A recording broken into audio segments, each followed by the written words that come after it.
Shri Swami Samarth. Hi friends, मी Manisha kitchen and लाईफस्टाईलमध्ये तुमचं स्वागत आहे. आज बघा मी मस्त अशी मुळ्याची भाजी करणार आहे. मुळा आणि इथे हरभऱ्याची डाळ मी भिजत घातलेली आहे. बघा मस्त असा मुळा मी सोलून आणि साफ करून मग खिसून घेणार आहे.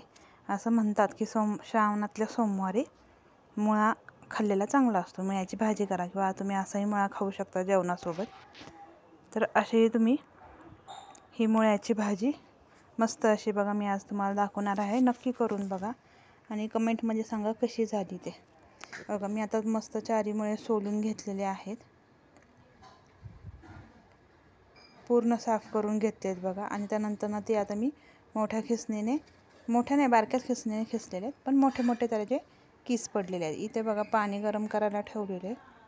आता त्या पाण्यामध्ये पाणी उकळले की त्या पाण्यामध्ये मी हा मुळ्याचा किस टाकणार आहे आणि एकच वाफ घेणार आहे. खूप रटरट शिजवायचा नाही, तो लगेच शिजतो एका वाफेवर.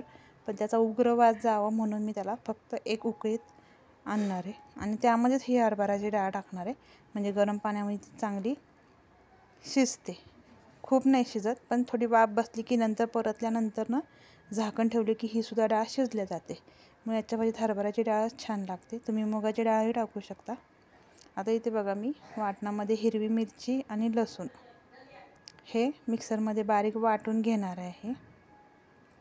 त्यामध्ये तुम्ही कोथिंबीर पण टाकू शकता, तुम्हाला हवं तसं तुम्ही टाका. मी यामध्ये फक्त मिरची, लसूण आणि जिरे याचं वाटण करणार आहे. जिरे भरपूर टाका, छान लागतात. बघा आता मस्तपैकी एक वाफ आलेली आहे. आता आपण ते गॅस बंद करूया आणि ते थंड होऊन देऊया. तोपर्यंत बघा मी इथे मिरची मस्त बारीक वाटून घेतलेली. आता हे आपण चाळणीत गाळून घेऊया, त्याचं सगळं पाणी काढून टाकूया आणि मग पुढची प्रोसेस करूया. आता इथे मी कढई ठेवलेली आहे गरम करायला. त्याच्यामध्ये आपण तेल टाकूया. ह्याला थोडंसं तेल जास्त टाकायचं, चमचमीत छान लागते. कारण की आपण फक्त वाफेवर परतणार आहे ना, म्हणजे त्याच्यात काही पाणी वगैरे टाकत नाही, फक्त वाफेवर. उकडल्यानंतर एकच उकळी घेतलेली आहे. आता त्याला 3 चमचे तेल टाकले बघा मी, 3 पळी तेल टाकलेले. ते तेल मस्त गरम झालं की त्याच्यामध्ये आपण टाकूया थोडीशी मोहरी. खूप नाही टाकायची, थोडीशीच मोहरी टाकायची आणि फोडणीला थोडेसे जिरे टाकायचे आणि हिरवी मिरची, लसूणचा ठेचा टाकायचा. तो विसरला बघा माझ्याकडनं तुम्हाला दाखवण्याचा. मस्त अशी मिरची, लसूण टाकलेले बघा. छान अशी पूर्ण अशी परतेसपर्यंत, त्याचा रंग बदलेसपर्यंत छान परतायचे, म्हणजे खमंग चव येते. नाही तर मग ती मिरचट लागते.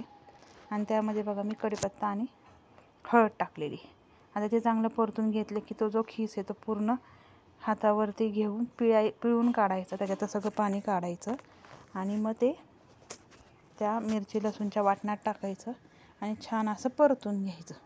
बघा मी आता सगळं मिक्स एकत्र करून घेतलेलं आहे आणि आता त्याच्यावरतून मी मीठ टाकत आहे. मीठ त्याच्या जो मुळा आपण टाकला आहे त्याच्यानुसार मीठ टाकायचं.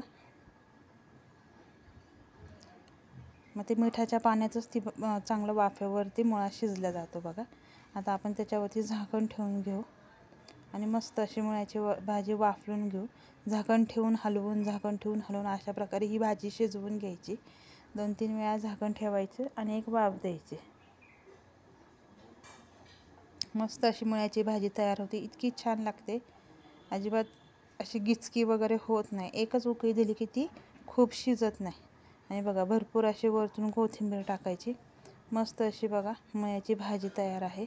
ही तुम्ही चपातीबरोबरही खाऊ शकता, भाकरीबरोबरही खाऊ शकता. जशी हवी तशी तुम्ही ही मुळ्याची भाजी खाऊ शकता. मस्त अशी मुळ्याची भाजी तयार आहे. कशी झाली नक्की कमेंटमध्ये सांगा.